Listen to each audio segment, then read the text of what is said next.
Hi, I'm Scott Lucas with Lucas Financial Services and Wisdom Tax Group, and I'd like to wish everybody, first off, a happy holiday season. I know things are getting ready to get a little hectic, but this is an incredibly timely message to really help you maybe do some proper repositioning with your investments, but even more importantly, significantly lower your tax bill for the 2023 tax year. It's very timely for several reasons. One, we're at the end of the year, so you're running out of time to do it. But number two is the fact that 2022 is considered the worst year in the financial markets ever. It wasn't necessarily the worst stock market, it was the seventh worst, but as everything overall, usually if the stock market's down, bonds are up or vice versa, and everything got hit. It was the worst year in the bond market recorded ever. So anyway, it was a very poor year. And I'm going to give you an example of how doing some tax loss harvesting can make a difference. And there's still, if you missed doing it last year, you've still got this year available. And it's still a very timely, activity. But, part of the problem is that, a lot of tax preparers, they just focus on doing your taxes. They really, they're not charging extra to give advice, or they don't, they're in crunch time. They're trying to get the tax returns done and out the door, right? So they're really not thinking about, the advice side. And a lot of financial advisors actually either don't really know much about the tax loss harvesting rules and how they function. Some of them have misunderstandings about how it works, and some just don't really want to take the time. It's extra time. It's kind of timely to do it, and there's no extra compensation for doing it, but it can make a very big difference in your bottom line. The first thing I thought I would share is a communication that one of my clients had about last year, and he let me go ahead and bring that over here. So there was a communication because I told him about it, in different years, and he didn't really take time to exercise it. And he messaged me back and he says, as you can see here, he said, hey, they put about an extra $20,000 that it made in the bottom line of my taxes that I was able to keep a hold of last year that I didn't pay in taxes.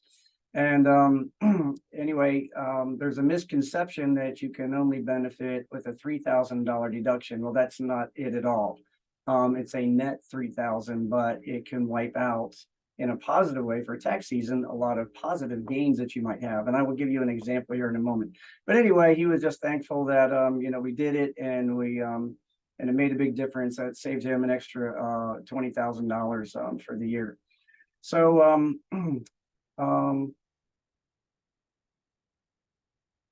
another thing, this is just from BlackRock, and as they pointed out, they talked about doing tax loss harvesting as well. But as they noted right here, you see the average core bond fund is down 20% over 3 years, and there's some significant things you can do to, if you have experienced that type of a thing in your account. But the opportunities are there if you, if you follow up on them. So here is, so I use Morningstar for a lot of my research, and this is a report that they have of some specific funds this year that are going to have some significant tax hits, but these can be avoided or minimized if you act ahead of time. So even though the broad market was down 18% in 2022, there was still a lot of things you can do, but this is for this year. So for example, here's a fund that's going to have a distribution in December of 11,000 or 11.7%. So $100,000, that's $11,000. Here's another one at 7%. Here's multiple ones at 6 and 7.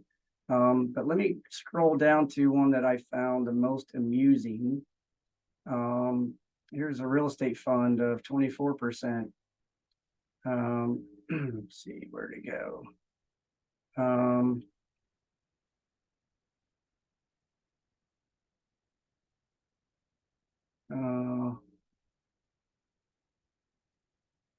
Hold on, here we go.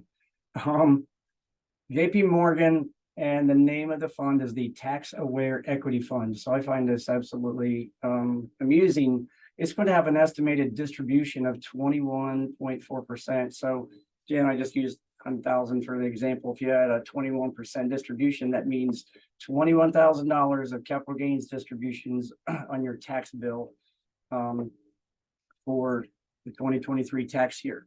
So, giving you a little more detail here, I put this in, and this is actual results, and I just said, all right, suppose you put $100,000 in this fund on January 1st of 2022, and we looked at the results through the end of last month. So you would have put $100,000 in the beginning of the year. At the end of the year, it would have been worth $80,138, and you would have had capital gains distributions of $64.72. So your account would be down $20,000, but you would have had to pay tax on $6,472 of income. This year, it's rebounded some. It's rose from 80,000 to 90,000. So it's only 10,000 under its original investment. But there's going to be a $21,000 taxable distribution in mid-December that you're going to have to add on your taxes. And depending on what your tax bracket is, that's a huge chunk of money, right? And so in reality, what you could do is you could sell it before the distribution goes out. So that would avoid that portion of it. You could move it into something that's more tax efficient for 30 days.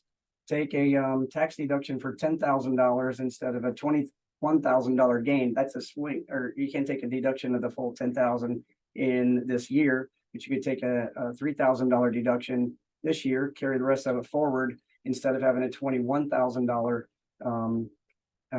capital gain distribution this year. So that's a very big swing. It's $24,000 in in swing in just this one particular fund. So this happens to be a little bit of an extreme case, but there's a lot of you out there that are affected by this, and it, like I said, it's it's very well worth the time looking into it. I'd like to say that there's no cost for us to do the evaluation for you and tell you what kind of an impact that will be. What we need you to do is well, there's three different ways you could approach it. One, send us a copy of your current holdings and your cost basis. That's what's critical of your taxable accounts. Two, you could set up a Zoom meeting and we can do a joint login and find the information online. So that's probably pretty convenient during this holiday season. And the third one will be to come into the office and we can just pull things up, look at your statements, and give you an idea on what what we could do to make a difference. But anyway, the opportunity is there, and so I highly encourage anybody with taxable investments to take a look at this and reach out to us, and we'll do what we can do to help you and hopefully make it for a more of a Merry Christmas for you. Okay, thank you and have a great day.